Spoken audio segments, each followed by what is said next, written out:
C'est un sujet qui intéresse grandement. Oh my Bonjour, God, Ingrid. gros sujet ce Gros matin. sujet. Je me suis fait arrêter là, par toutes les femmes de Oui. Salut Bonjour depuis que je suis arrivée pour parler de ce sujet-là. Hormonothérapie, Oui. ménopause. Ah, oui. Tu as rencontré quelqu'un. Ça a été long avant qu'on s'intéresse au corps des femmes. Ça a été tellement long. Puis pour faire ma chronique ce matin, je suis allée rencontrer Karine Sergerie, qui est une scientifique qui s'est intéressée, qui a ciblé en fait ses recherches sur le corps féminin.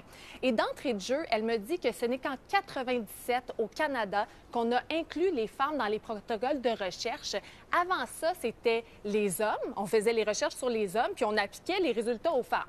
Mais là, les femmes, on n'est pas un corps d'homme avec des seins puis un système urinaire. Là, c'est toute notre biochimie qui est complètement différente. Donc, c'est super important qu'on fasse les recherches sur nous autres aussi. Hein? Qu'est-ce que vous en pensez? Et en ce qui concerne préménopause, Oui. ménopause, il y a du chemin qui a été fait, mais il y a encore des choses à comprendre. Bien, il y a encore énormément de chemin à faire. Les médecins, en général, ils prescrivent encore des anovulants, des stérilets, des antidépresseurs lorsque les femmes arrivent avec des symptômes de préménopause ou de ménopause, ce qui n'est pas une mauvaise chose en soi, mais c'est comme mettre un plaster sur une problématique qui est beaucoup plus vaste et beaucoup plus grande que ça. Puis il faudrait accompagner les femmes avec de l'hormonothérapie. Mais de un, comment est-ce que ça se détecte, ça, la périménopause? Est-ce que c'est par une prise de sang? Donc, j'ai posé la question à Karine. On l'écoute.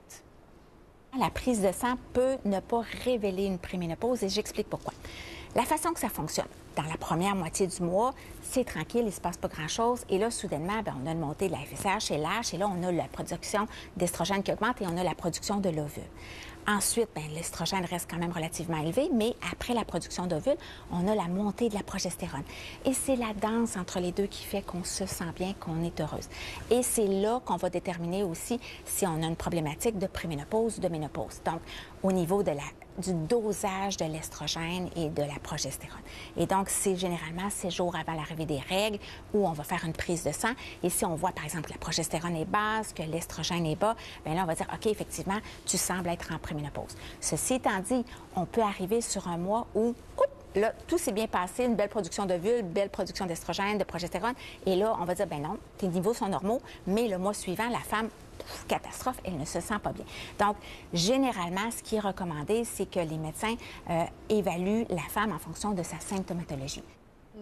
Les symptômes. Oui. Puis, c'est un mythe de penser que ça commence à 50 ans. Bien, ça, c'est totalement Hein? faux. Là. La préménopause commence à 36, 37, 40, un petit peu avant. C'est variable. Un petit peu après. Oui, c'est variable. Puis la préménopause dure en général 7 ans avant d'arriver en ménopause. Donc, au début, la préménopause, la première hormone qui va tomber, c'est la progestérone. Puis ça, c'est l'hormone qu'on adore parce qu'elle est responsable du calme, du sommeil. Donc, lorsqu'elle tombe, l'estrogène, elle reste à sa place, elle. Fait qu'il y a un débalancement, il y a un dérèglement. Donc, les symptômes vont commencer à arriver. Des règles irrégulières, abondantes. On veut tuer notre chum, on veut tuer notre blonde dans certains cas. irritable. On est irritable, nos seins nous font mal. Et là, l'estrogène, à son tour de commencer à descendre. Donc là, il y a d'autres symptômes qui débarquent, comme des douleurs musculaires, des douleurs articulaires également, un brouillard cognitif. L'espèce de brain fog, là, tu sais, tu te rappelles, tu perds tes mots, tu te Brouillard rappelles pas mental. certaines Ouais. affaires. Oui, Ouais. des bouffées de chaleur. Et là, c'est pas terminé, gang. Il y a la testostérone qui embarque à son tour. On écoute Karine.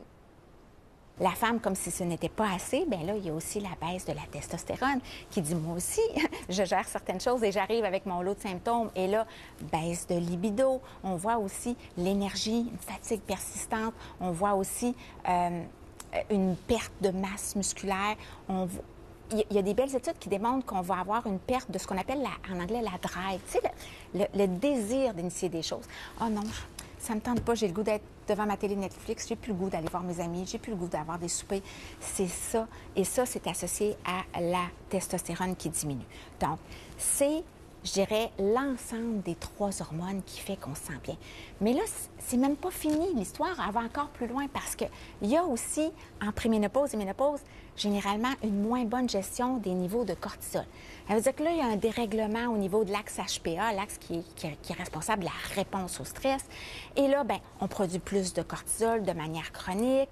Et là, bien, on a d'autres symptômes qui apparaissent. On est plus anxieuse, plus irritable.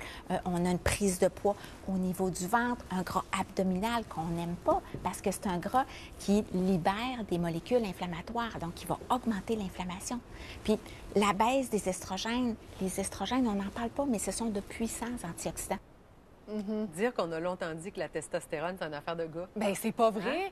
On en produit 10 de la concentration des hommes, mais ce 10 %-là, il est super important.